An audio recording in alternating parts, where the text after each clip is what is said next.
This is Carlin Reed. I'm the chair of the PEG Access Advisory Committee. We're opening the meeting for today on April 6th.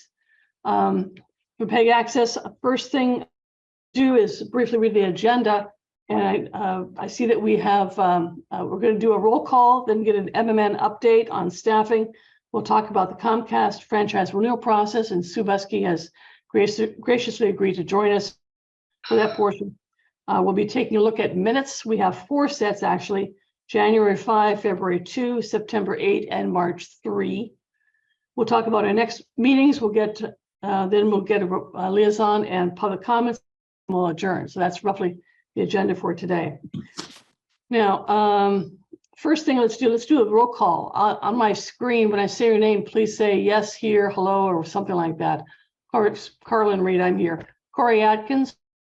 Yes, here. Hello. Cynthia Rainey. Present. Okay, thank you. Vince Carlson. Here. Okay, so we've got all 4 members are here. Also present are Nancy Pierce, Carlisle, Sue Busky from California, Jason Bolger, our CTO, and MMN folks as well. Okay, so we have a quorum. Let's go turn it over to Jason briefly. Update on staffing. How are things going, Jason? Things are going well. So Mark has been gone for a couple of weeks now, and we've been trying to coordinate resources to fill in the gap. He left big shoes to fill, but Matt and Tori have been doing a terrific job, and the videographers have been stepping up to cover additional events that Mark had been assisting with previously. I can't thank Matt and Tori enough for their willingness to alter their schedules and help set up for special events. They are working weekends and nights in this interim period until we can make sure we get staffing up to where we would like it. We've been recruiting for a videographer position.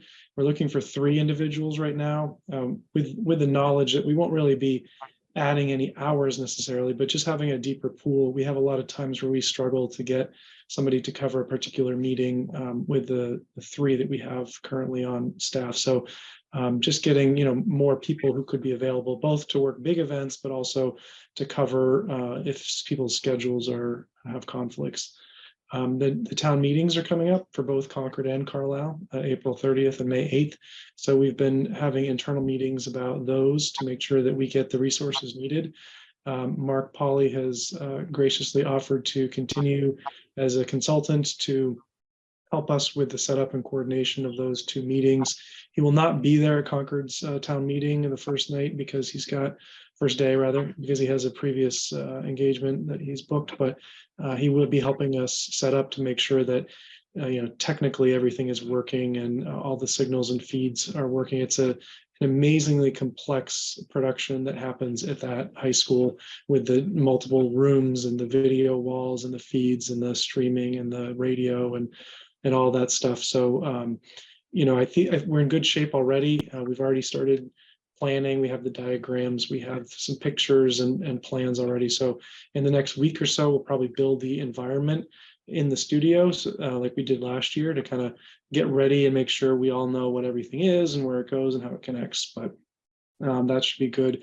I've had a couple of meetings with some folks in Carlisle to meet the town administrator over there and just talk to staff about their needs and make sure that we're seeing to the events that they would like covered. And yeah, so it's busy times right now, but that's the update.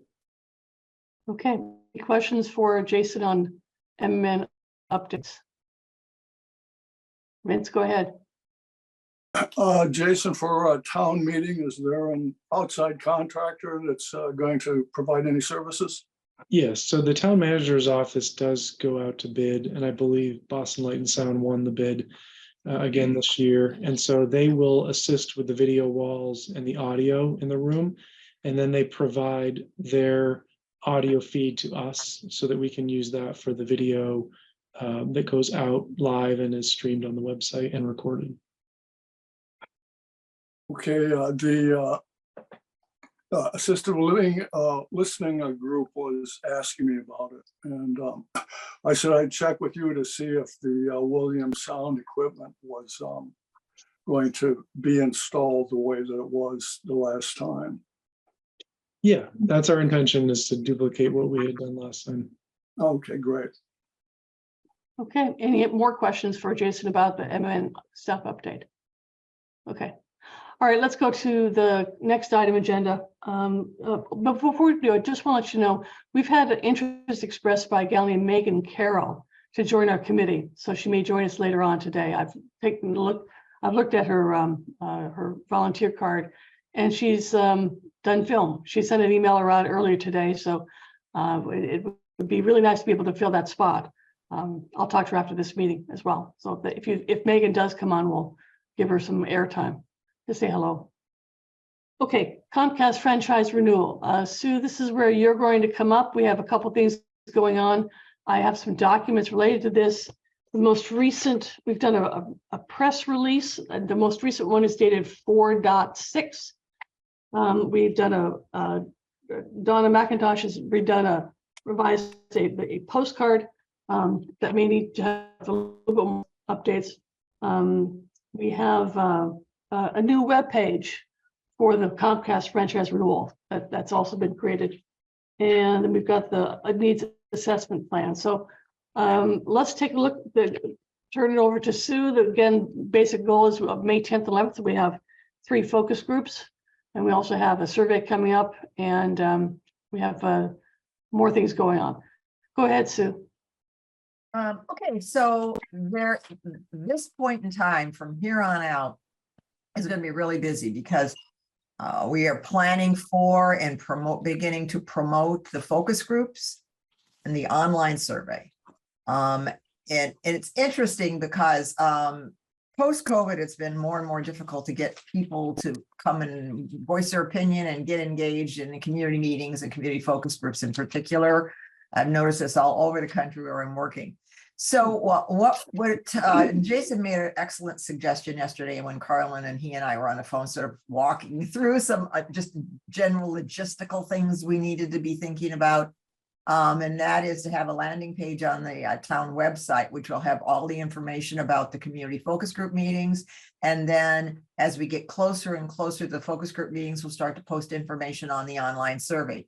Now, you may remember that the focus group meetings are the 10th and the 11th, and thanks to everyone's work there at Town Hall, we have a really nice postcard that's been designed, and it highlights the focus group meetings, and that's going to be going out sometime in the next, I'm going to guess 2 weeks, but Jason or Carlin may have a better estimate of when that will be going out in the mail.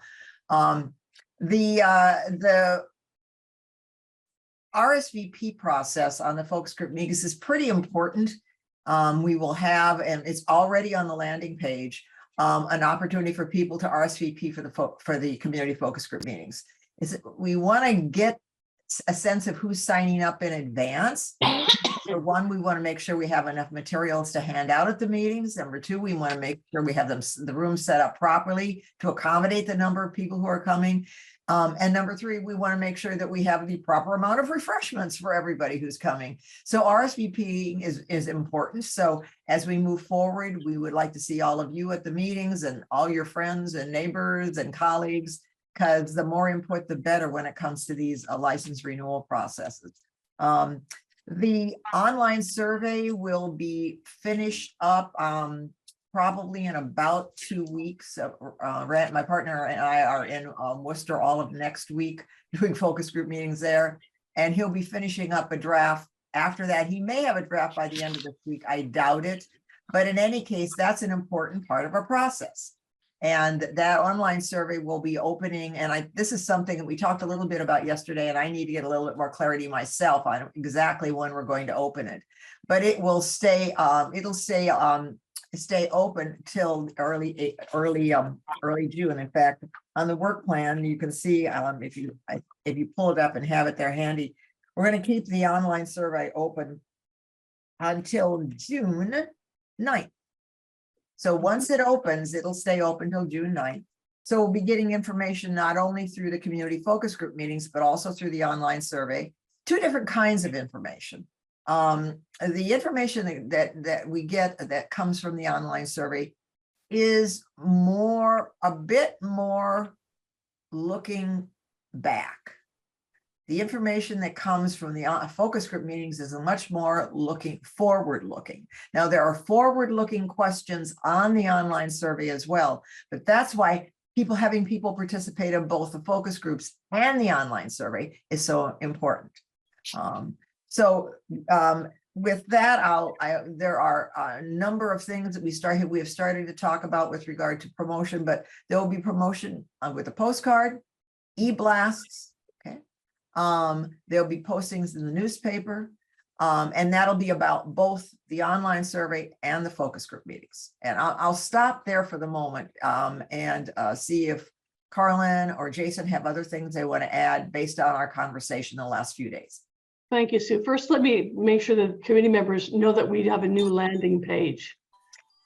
It's concordma.gov/cable TV. And if you haven't taken a look at it, please do so.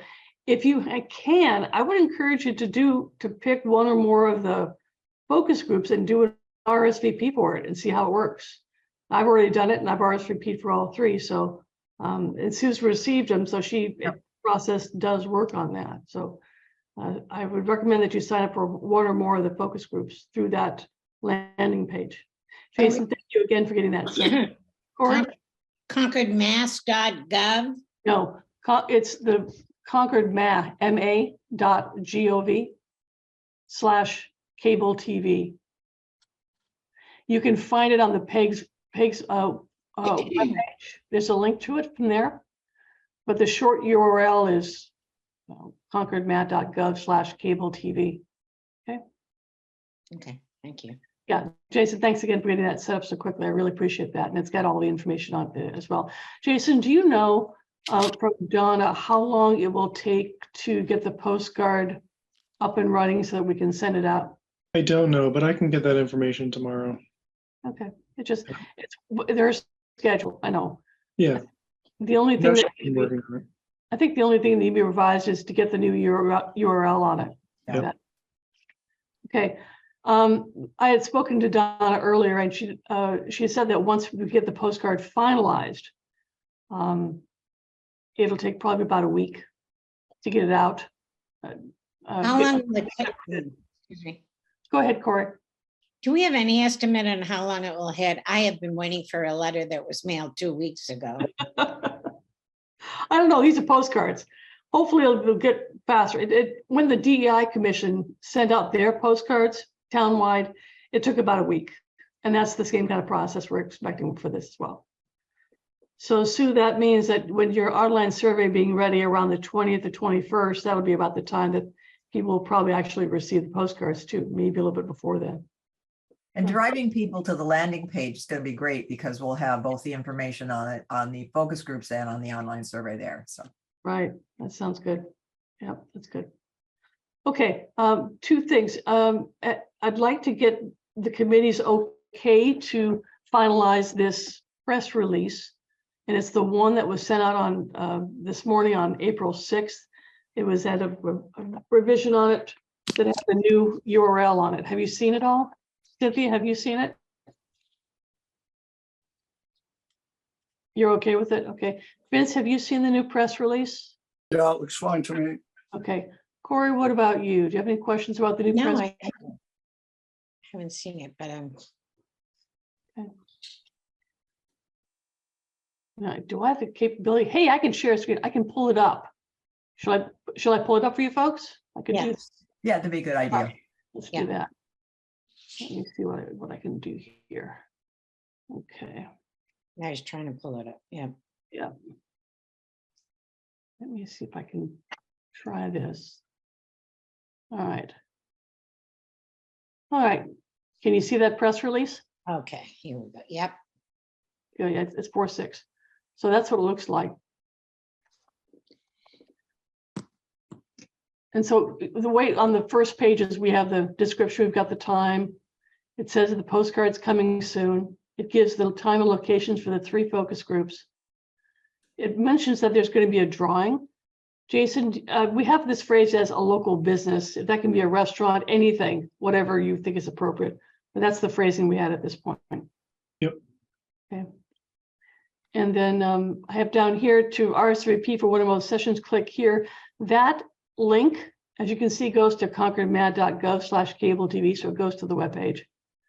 And I've also typed it out because when this piece of paper goes out, if it's in a print version, people can't click on the print version, but they'll be able to say, okay, that's the website. So these are the same link. Okay. And then on the second page, let's see if I can move this over a little bit. Yeah. There's a reference here to access an online survey, click here. And again, that goes to the cable TV webpage. The survey will be open, it says open May 11. We can revise that if you want to, or we can leave it as is, depending on how you feel comfortable. What do you think, Sue? I'm torn. I maybe we could put the.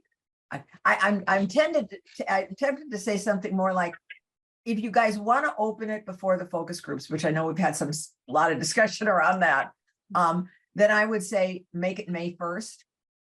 Because I know it'll be done by then. It'll be up by then. Okay. And if you want to wait to open it on the day of the focus group, first focus group, you can leave it at the 11th. And I'm swayed by the conversations we had yesterday. My concern simply is I want to make sure that people don't just go, oh, I'll do the survey and won't come to the focus group.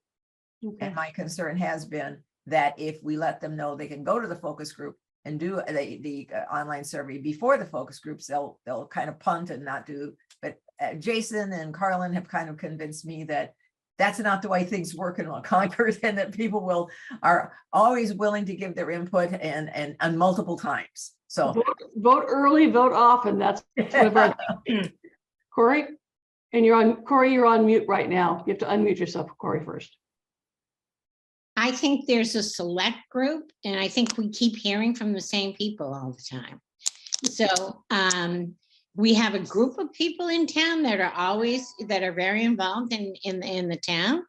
But my hope is that we'll go to the next layer and focus on people we don't hear from normally. Well, that's a good idea. Well, I'm going to suggest, take your suggestions, Sue, about opening up the survey on May 1. And here's my thought process. The cards will probably go out around the 20th. And when people get the cards, if they're going to do the survey, it's rather than write it down on the calendar, wait till May 1. They could do the survey right then and still go to the focus groups. Mm-hmm. So unless you folks have a strong objection, I'm going to suggest that we say the survey opens May 1. Jason, what do you think about that? I like that. Okay, Vince, are you okay with that? Sounds good. Okay, I think the survey has to be open when they get the card, yeah, because that would make me very confused and not want to take part in the process, to be honest. yeah, that's a good point. Okay, well, let's say the survey will be open May 1. May 1. Yeah. Okay, Sue, I'll make that change and I'll send the revised press release to Donna as a final. Are you folks okay? Go ahead, Corey. One of the things I was thinking of doing myself is because there's 240 housing units here, is having them put this in the newsletter. Well, So if there could be a line to encourage people, please add this information to your groups. We'd like as much participation as possible. Might be helpful. okay. Okay. Carlin, do you know how you get listed in the bridge calendar? Yes, I do. Okay. I found out that process. I've got that done. Yeah, and I'll work with John on getting all that taken care of, getting the process in the bridge. Because there's not a lot of stuff in there, actually. So That's No, there isn't. We can add a couple things. And then the other thing is, do you know how to do Living Concord? Yes, I do. Okay. Yeah. I think a lot of people go to Living Concord, especially before the bridge. Yeah. to live in, to what? I'm sorry, I didn't catch that. It's called Living Concord, and it's basically a calendar run by some private citizens, I believe. Is that correct, Carlin? That's right, here in town. Okay. And I think they are related to the Chamber of Commerce, essentially. Okay. But it's like that, this is the kind of thing that would be a good listing for it. Okay, all right. All right, Jason, how do you want to proceed as far as doing the press release? I'm ready to put this thing to bed unless you've got something else going on. No, I mean, I think we have the website ready to go. Okay. So, and we can always add to the landing page or modify that, at a moment's notice. So, Right. I'm Okay. ready. Okay, I'm going to stop this share right now. There. Okay, that's good. All right, that was the major thing that I wanted to talk about as far as the franchise incentives. I'll talk to Donna McIntosh to make sure that we can basically launch this thing on Monday, April 10th. Now, Jason, do you know if that's going to cause any concern? And by launch meaning, we can finalize press release, have Donna start working on getting the card to be printed out. When I'll leave it up to Donna to actually issue the press release to the bridge and the timing on that. Unless you think that's odd. No. She is the communications manager for the town. I kind of figured it's the best thing to do. Okay. All right, that sounds good. One thing I want to find out, this press release that we have here doesn't talk about any Zoom focus groups. We had talked about doing it on May 17th and May 31. I'm going to suggest that we don't really need them because we're going to be doing the online survey, because we're doing the 3 in-person groups. Now that relieves us with a little bit of pressure of having to do a Zoom call like this on the 17th and 31st. Is anybody of the members going to be upset that we don't do the Zoom groups? No. Okay. All right. You might be upset about it. You think we should be doing it? Explain.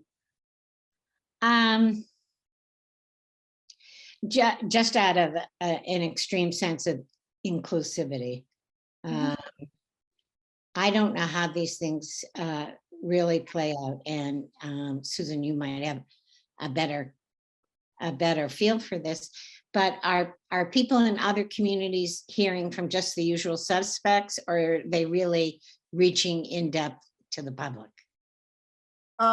Good question. Here's what I've seen. The thoroughness and frequency of the outreach has everything to do with whether you go beyond the usual suspects. And it's something that I beat the drum on, and some people do it and some people don't. But you've got to get the postcard #1 is great because it's going to everybody. Okay. Yeah. And that's something that not everyone does. But then one has to follow that up with e-blasts. You have to follow it up with outreach to organizations and groups, be they senior or youth oriented or arts oriented or whatever. You have various boards and commissions right now with the town.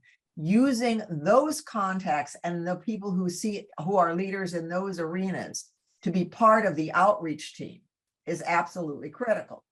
Okay. You can't just put a press release out, send out a postcard, and think people are going to show up. The only people who are going to show up are the usual suspects. Right. You've got to really just bang the drum constantly in a lot of different places and through a lot of different media and medium in order to get people to show up.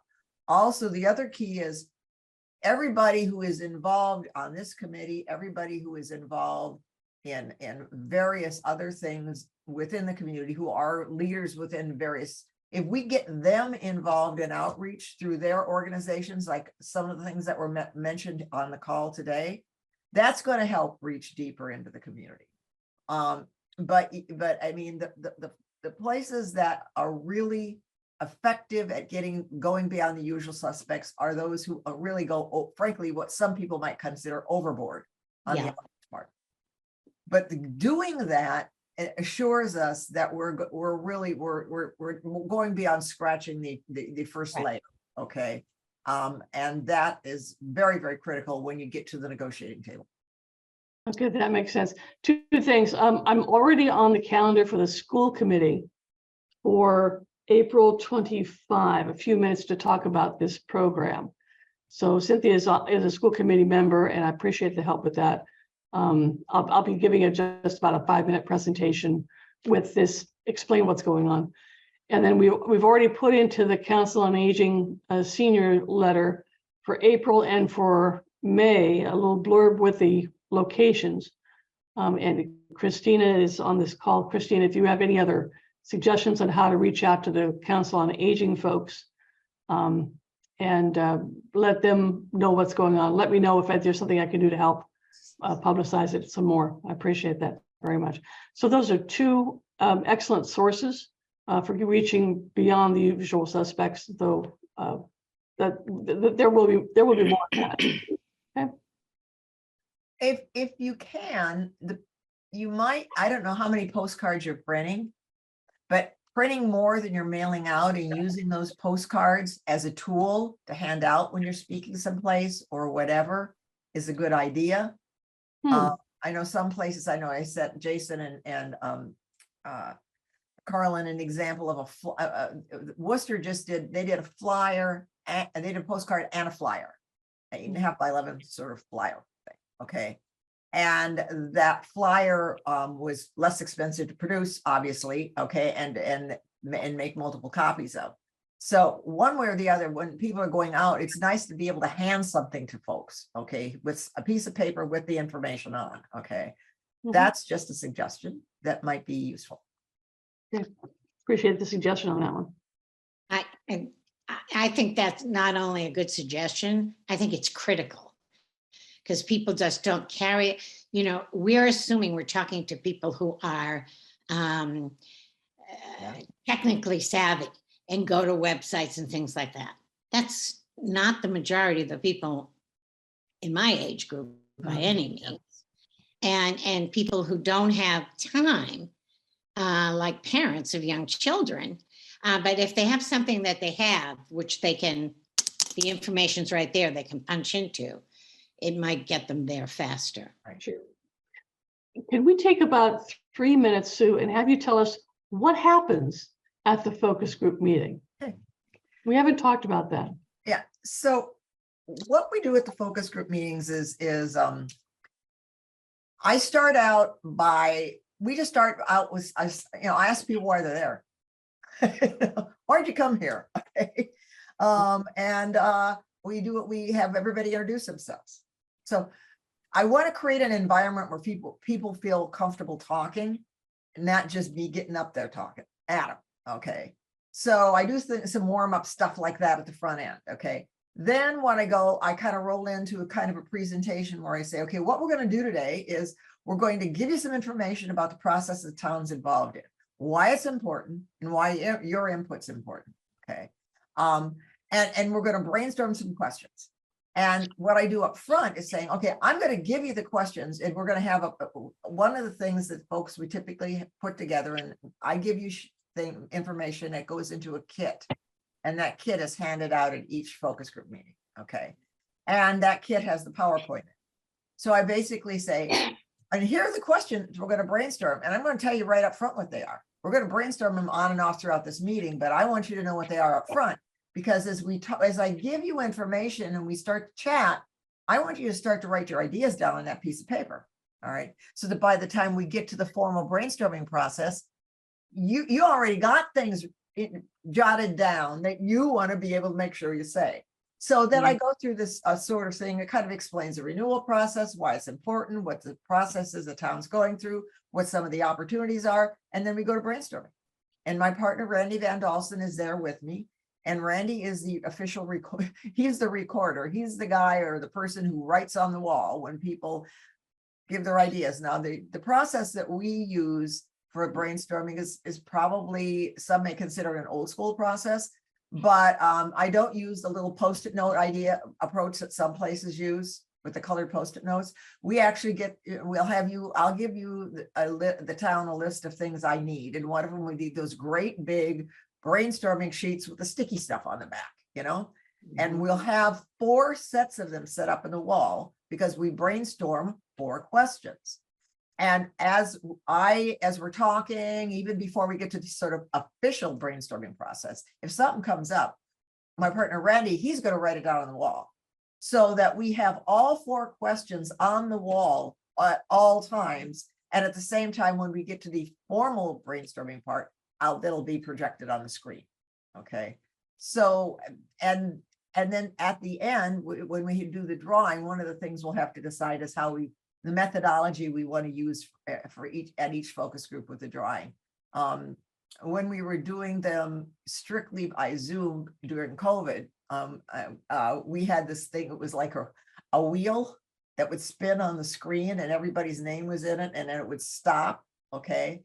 But a lot of times you can do as simply as having get little raffle ticket things, and as people come in, they keep one stub and the other, and that's the simplest, and then we just draw the prize out at the end. And then we always make sure that we remind people that there's a survey to do if they haven't done the survey yet.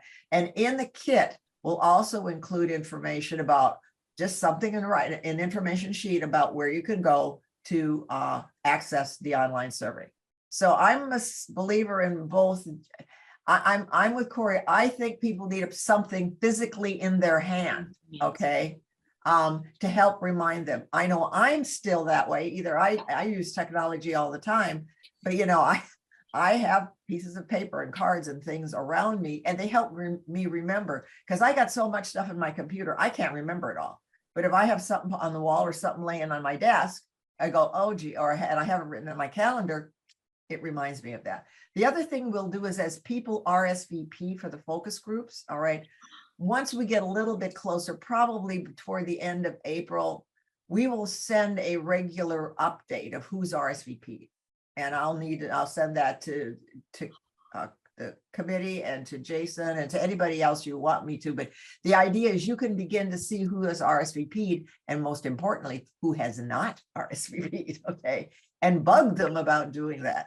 And then as right before the focus groups, 3 or 4 days in advance, we will send out a reminder to everybody who's RSVP'd saying, looking forward to seeing you on such and such a date and such a location. So that was more than 3 minutes. That's okay. What are the 4 questions? I'm sorry. The focus group questions. Well, I happen to have them right here. They are, and you'll probably go, well, what? Just a second here. I had the ones for okay. Well, the first question is, okay, what are the key issues facing Concord in the next 10 years? All right. And it doesn't have to have anything to do with cable or communications. Now, the next question is, how do you find out about what's happening in the community? And what makes it difficult if you're associated with a community group or organization to get information to people? All right. The third question is, how would you like to use the cable system or the community programming channels or community equipment or media tools to help you do what you do better? Because in many cases, the people who are at these meetings are people who are associated with their church or with an organization or with a school. And they're part of what they do is either consume the local information or put it out there. And then the fourth question we brainstorm is, what would make it easier for you to use the cable system, for you to use Minuteman Network, for you to get information out? So all of this at the end of the day, because of the way the law is written, I start out with that question, what are the key issues facing the community in the next 10 years? Because we have to base what we negotiate for on identified community cable related needs and interests. So we've got to go to the needs and interests of the community, not just stuff about cable. So if a big issue is the environment, okay, people could say environmental issues. What are the key issues? And it may be a specific kind of environmental issue. And then when we go, it just helps, that anchors us in the community interests and community needs. And then we get more specifically into the more detailed communications part. So that gives you just a general sense of what we do. Oh, you're muted. Question you don't ask is, what problems have you had with Comcast? No, that's all done on the, well, that will come up when people say, what was an issue? I pay too much for my cable bill. Mhm. That's an issue, okay? Or when I called the cable company, they didn't answer. That's an You issue. can't get a human being. You can't get a human being. But a lot of the detail around the customer service stuff, the survey is the best way. The online survey is the best way to get that. Okay. but it will come up. And what I do sometimes is on the front end, when I'm kind of doing the warm up with people, Mhm. I sow seeds, okay, of thinking, okay. And that's why the warm up part at the front end, when you see me do these, it's you're going, why is she up there having a conversation with people? Okay, well, I'm up there having a conversation with people because I want people to be comfortable in conversing and providing their ideas, because it makes it's harder for me as a facilitator if people just sit there like, excuse me, like lumps and don't say anything. Okay, I want them to make Randy and I work. All right. I want folks to be able to have a lot of ideas and make Randy have a sore arm at the end of the brainstorming session because he's written so many things on the wall. Okay. One thing that would help me, I haven't brought up, and since we're having this, I want to throw out now. It would be very, very helpful if I could have one person it could be somebody on the committee or whatever, sitting with a laptop and just taking notes while we're doing these sessions. Because having that additional documentation in addition to what we get on the wall helps, it's just very useful, okay, as we do the write-up on this stuff. So if somebody on the committee would like to do that, and then you can just email me the notes and I can help you, give you an idea of how to structure them. It makes it a much richer amount of data coming out of the process. Sure. Okay. Corey, go ahead. And not to overwork this subject, but can there be copies of the online survey, hard copies at these focus groups? Here's the problem with, we can do that, yes, but here's the dilemma. When the way the survey is structured, it'll start out by saying, do you subscribe to cable? And if you answer yes, you get driven to certain questions. Okay. If you answer no, you get driven to others. So you can give a paper survey, but the problem is people who said no to that question, and it'll say, if you said no, please skip to question 14. They don't skip to question 14. Okay. So that's the tricky part of putting out a paper copy. Now, what we've done in some places, and particularly when we're working with folks who, for whom English is not the primary language, Right. or Good. for Yeah. seniors who do not have easy access or are not comfortable doing a survey, is what we'll do is we will provide guides. So somebody at a senior center who's very conversant with using the online survey, people will know they can go at certain days of the week and they can go and sit down with Sally, and Sally will help them do the survey. Okay.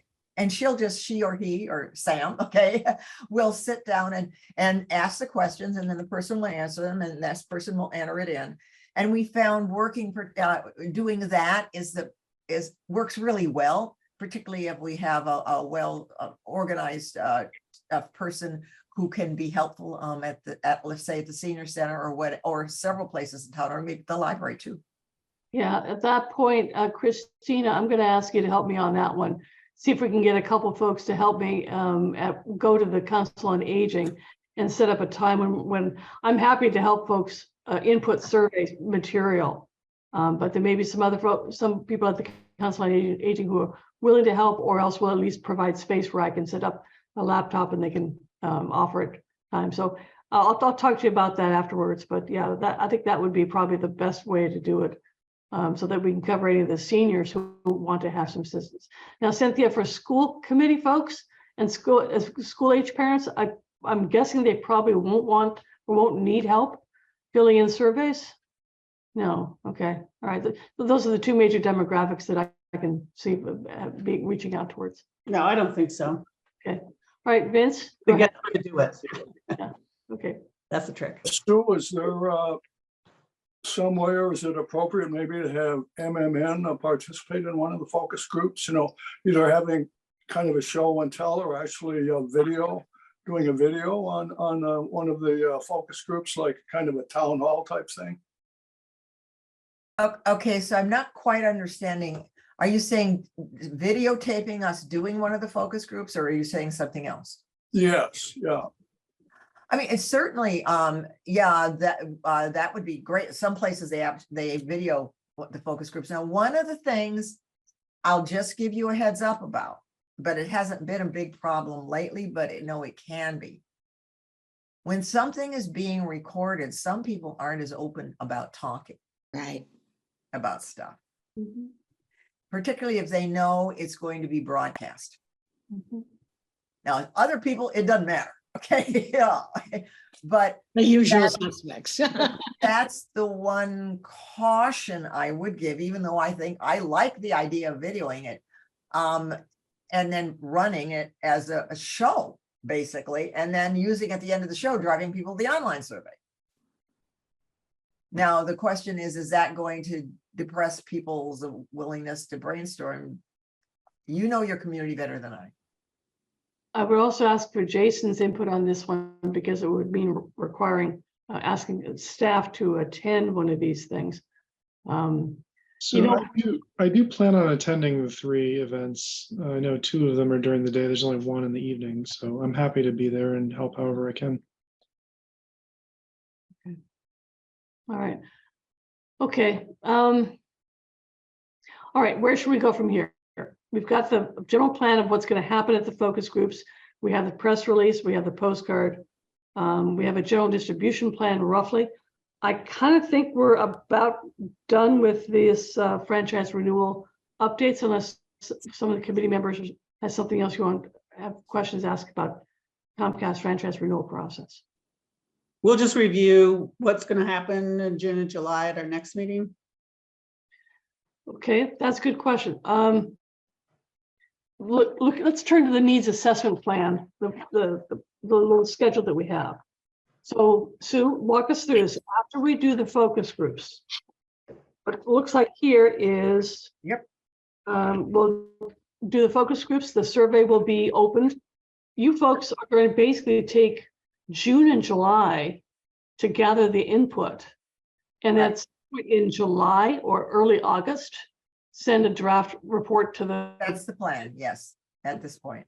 and that report is the needs assessment That's report. the needs assessment report and the compliance report, okay? Compliance report. Because I put them together, I put them as 2 separate reports, a compliance review. And one of the things that I'll be doing in particular, and I'll be needing to circle back, Jason, with you or others, okay, is I will be doing an analysis of the current license agreement and identifying the key deliverables in that agreement, creating a table.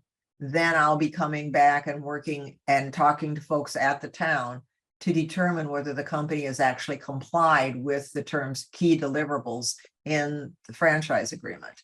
And so that'll be a process that I'll be undertaking.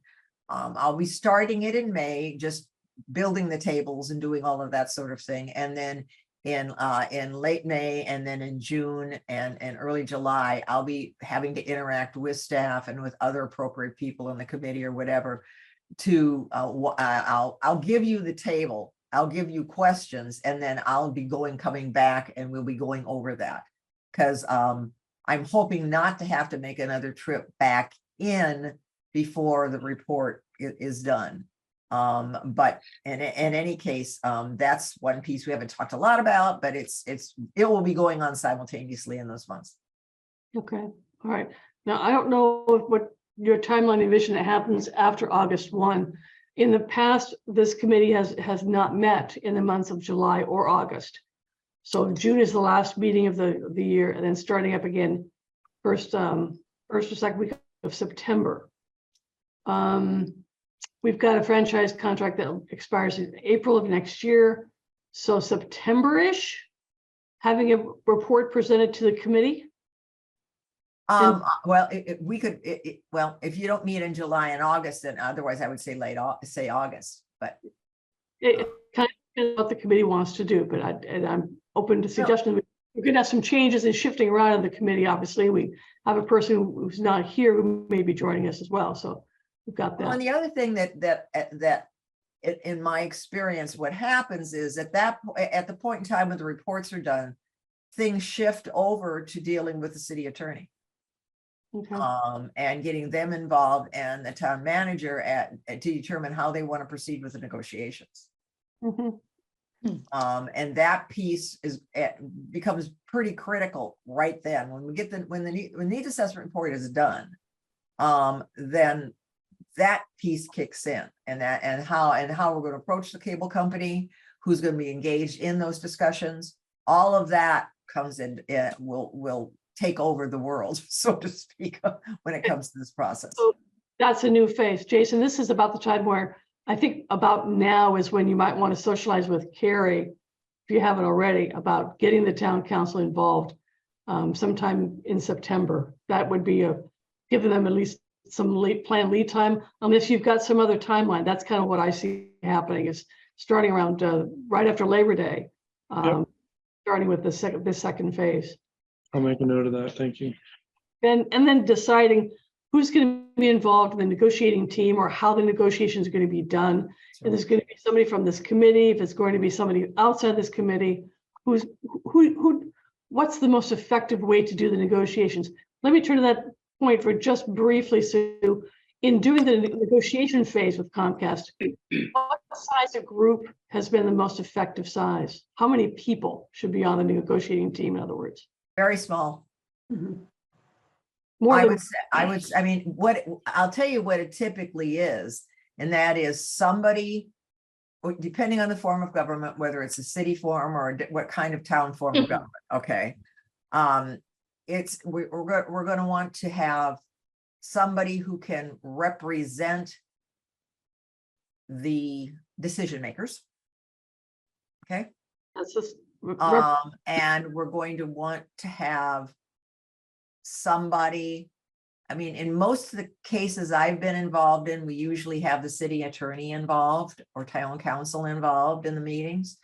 A lot of times my role is since I'm sort of the cable expert, okay, and I have a lot of legal background, okay, in the field, but I like to work hand in hand with the city's attorney, because there's things that the city attorneys don't normally specialize in this arena, okay, and I do. So the combination, that little marriage is a really good combination for the town. And then having either the town administrator or a citizen who's very knowledgeable and who's been involved in the process all along.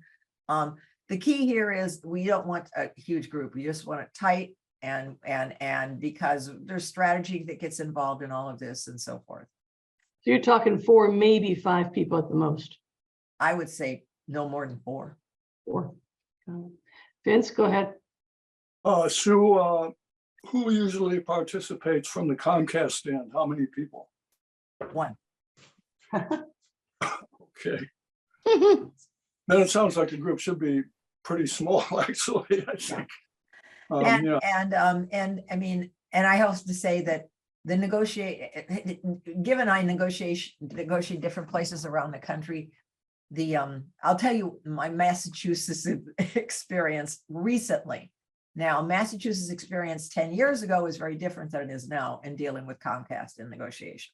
I will tell you that also. But it's usually 1, and it will be the parties to the negotiation will need to be patient people. I will just say that would not go any farther. Okay. Fair enough. All right. Cynthia, does that answer your question about what's going to happen after? Yep, that's good. I like that forecast. I think that's going to be very effective. Mhm. Okay, I'm ready to move on to the next agenda item, which is just talking about the minutes that we have. I'm trying to get us caught up. We've got 4 sets that need to be discussed. And those 4 sets are January 5 and February 2. We've sent them to you. I hope you've had time to take a look at those. And the other 2 are September 8. We never. 1 second. Do we need Sue to stay with us, or? Sue, you're welcome to stay, go, whatever you wish. Yeah, I just wanted to. Okay, I'll sorry. multitask. Something else. So September 8th, and then Vince also sent out March 3rd today. So what I'm going to do is take a look, if I can find them. Let's look at the January meeting minutes first. See if there are any edits or corrections or changes on this. September. Carlin, for Sue's benefit, there was one thing I noted on the March minutes that she had brought up specifically, and I'm not sure if it's something that needs to get acted on quickly, but it had to do with the access to the MMN studio in the high school. And the fact that, it was very difficult, for the public to get access. You want to look at the March minutes first? Is that what you're talking about? That was, well, specifically that question, if Sue had, other things to attend to. Oh. That way, I believe was an observation that I had, and that observation will be reflected as part of the needs assessment process. Okay. Are we doing the March or are we just doing the other two? I want to start with the March 3rd one first, because we're talking about now, and we're going to do the other three as well. So can I get a motion? Are there any corrections to the March 3rd minutes at this point? Okay, I don't see any. Can I get a motion to adopt the March 3rd, 2023 minutes as presented? So moved. Second. All right. Any other discussion for the March 3rd minutes? Okay. All right. All those in favor, I'll have to do a roll call. Carlin Reed says yes. Cynthia Rainey. Aye. Vince Carlson. Aye. And Corey Atkins, not as abstaining, she's not responding. Okay.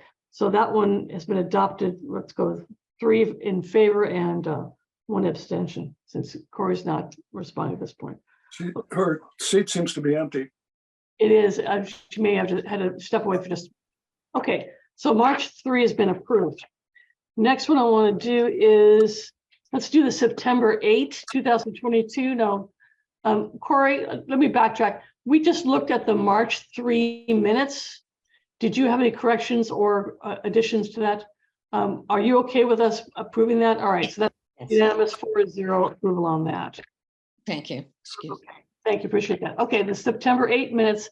Now, Vince, these are the ones that we didn't have the recording of, but I was able to recreate a 1-pager, very short, my notes that I took at that meeting. So this is for the September 8, 2022 meeting minutes. And I circulated those as well. Are there any questions about the September 8 minutes? Okay. Carla, I did have some notes, which I wasn't able to dig up. I meant to email you on that, but I don't think it's significant. I looked at what you had said there, and that corresponds with what I remember about it. Okay, all right. Then can I get a motion to accept the minutes of September 8, 2022 as presented? So moved.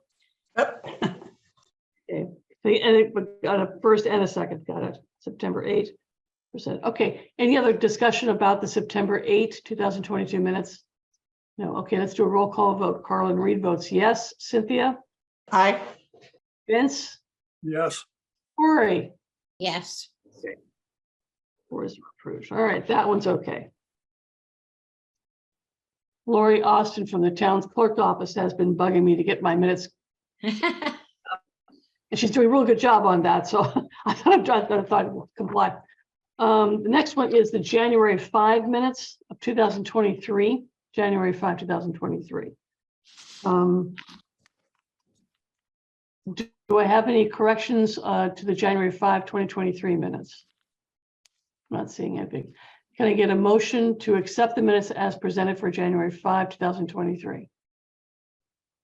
So moved. Corey moves this one. Can I get a second? Second. Second from Cynthia. Thank you very much. Any further discussion on the January 5, 2023 minutes? Okay, do a roll call vote. Carlin Reed votes yes. Cynthia? Aye. Vince? Yes. Corey? Yes. Thank you very much. All right.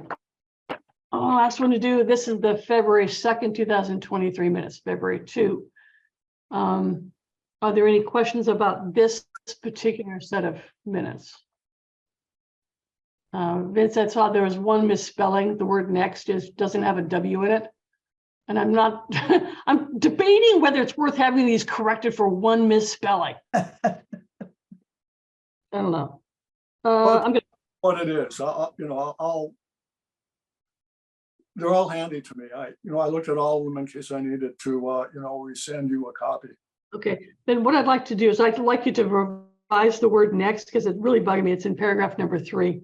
The enterprise budget should be available before the next meeting. That's the phrase. That's where the word next is, and it has an extra W in it. So if you take that out, that's the one amendment that I have. Aside from that, I had nothing else. Can I get a motion? February, Sorry, what? Second, February again? That is February 2, Okay, and that's where the one correction is. I'll make a note. Can I get a motion to approve the minutes as amended? so moved. Thank you. Can I get a second for that? Second, Any further discussion? No. Okay, roll call vote. Carlin Reed votes yes. Aye. Cindy?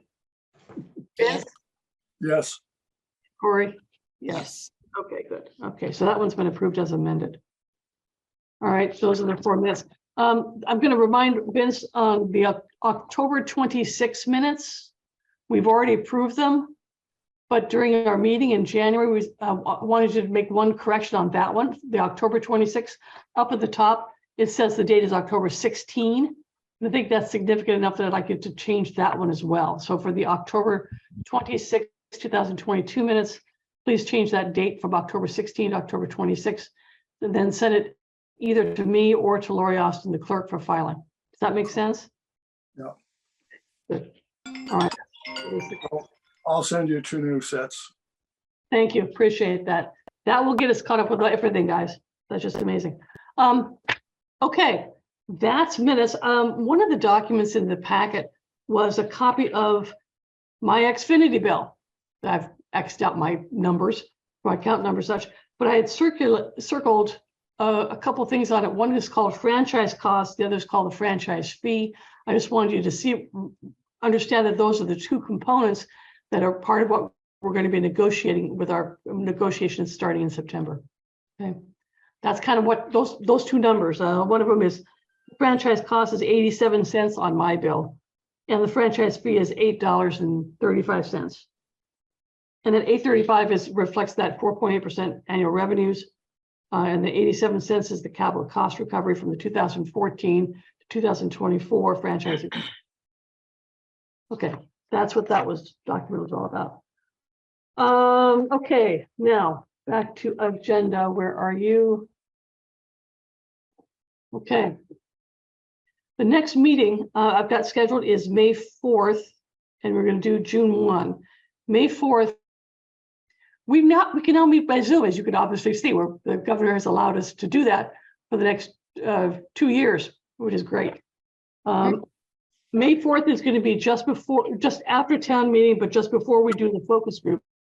Do you folks want to do the May 4th meeting as hybrid or Zoom or in person? What's your preference? Cynthia, do you have a preference? You don't care? Vince, do you care? Either way. Okay, Cynthia, I can do either. either way. All right. I like to meet in person, but it's Okay. whatever.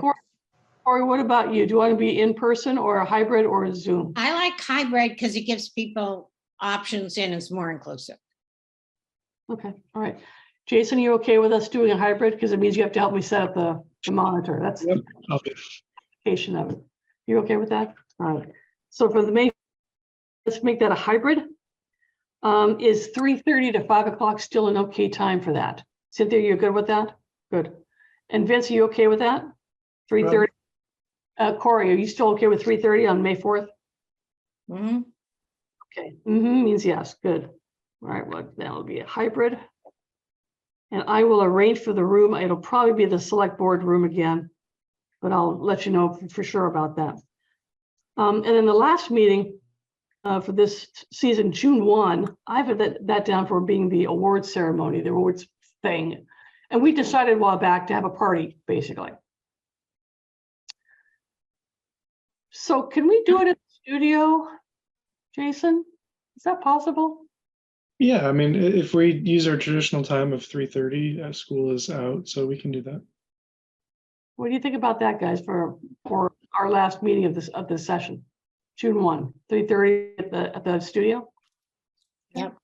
Good. Let us know how we can help so you're not stuck with the whole thing.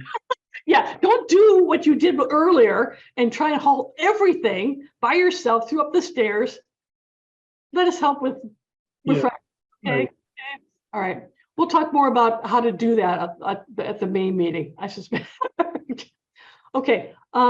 There's also a chance that May 4th will be my last meeting. Why?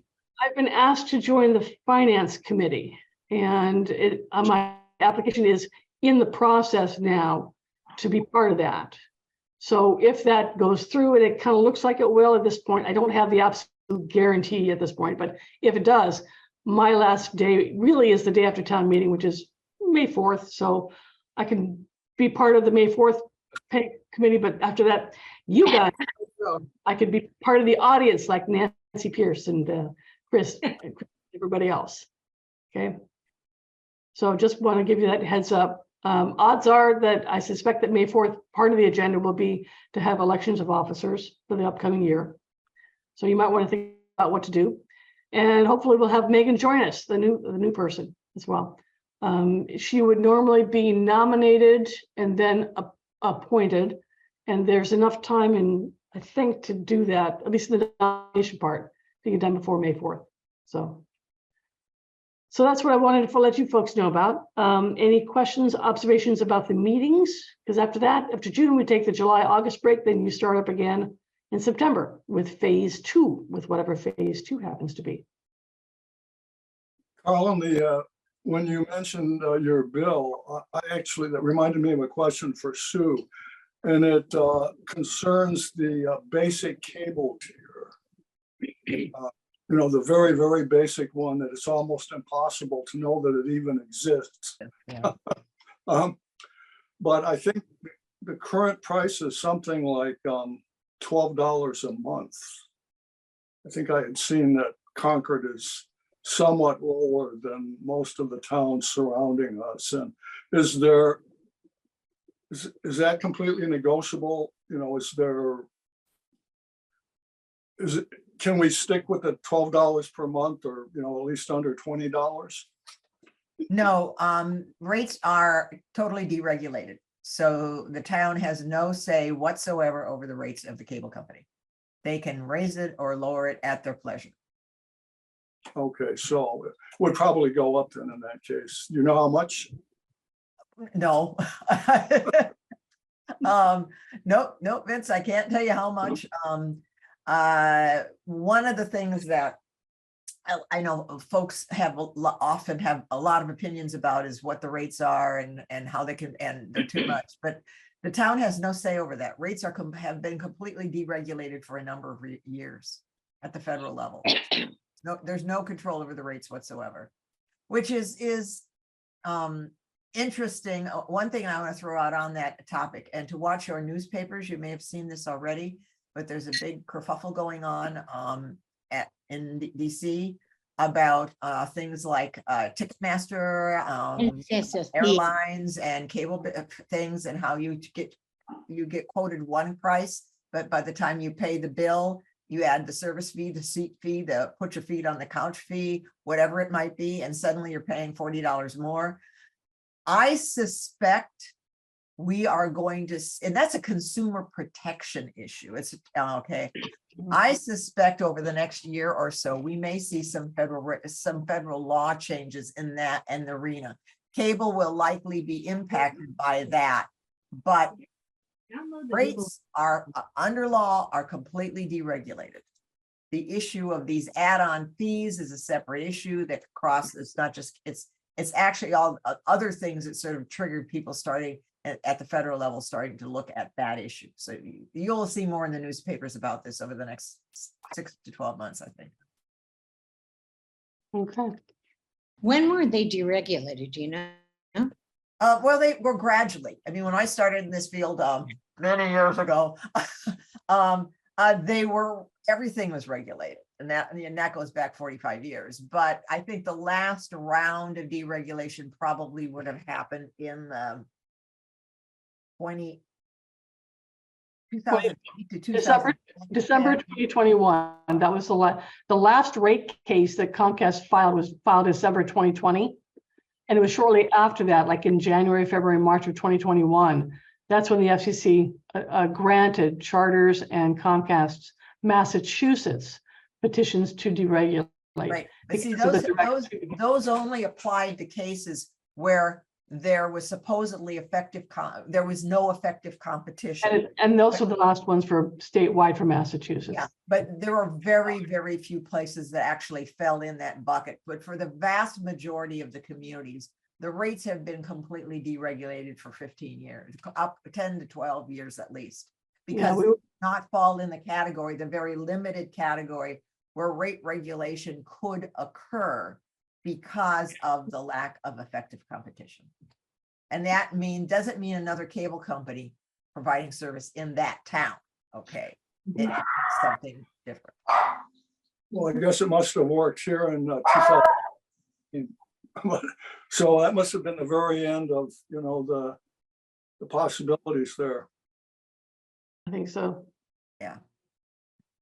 Okay, this brings us to the liaison public comment section. And Christina from Council on Aging, if you have any words of wisdom, feel free to share. Appreciate that. Let you go first. And after Christina, if you have a chance, then Nancy Pierce. Chris? Just let me know what you want me to do about the Council on Aging for the assistance. And there was one other thing.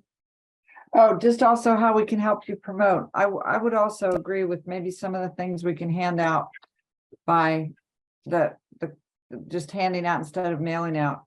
I just wanted to make the comment. I know that you're probably not, but in the Concord Journal, I was so excited today that I got my Concord Journal on a Thursday. That never happens anymore. And then I realized it was from March 30th. So I love it. Oh, well, okay. Thank you, Christina. Appreciate it. Whatever you want, just let me know. Yeah, will do. I'll work with you on that. Oh, Christina, by the way, congratulations on becoming the new chair of the Council on Aging. Thank you. I think that's marvelous. I'm hoping that you will appoint someone in your stead, if you choose not to do it yourself, to be the liaison for the Council on Aging, because you are the key one of the key demographics for this organization. No problem. Thank you very much. Thank you. Okay, Nancy Pierce, Carlisle, do you have any observations for us? Not today. Thank you. Okay, Cynthia, do you have anything else from the school committees? No, okay. Jason, what about you? I got nothing. Thank you. You're sick of us already. Fine, good, Danny. Well, good luck. Okay, folks, is there anything else that we need to discuss? I'm looking at my notes here. Okay, we might have a new person coming on board. We've gone through the list. Okay, all of my little checkboxes have been done. I think we're about done. Is there anything else you want to talk about before we adjourn? Okay, then this meeting is adjourned. Thank you all very much. Bye, Have a guys. very pleasant afternoon. Thank you very much, Sue. I appreciate that. We'll be talking later. Okay, Thank you, Carla. thanks. Bye. Bye-bye. Bye-bye. See ya.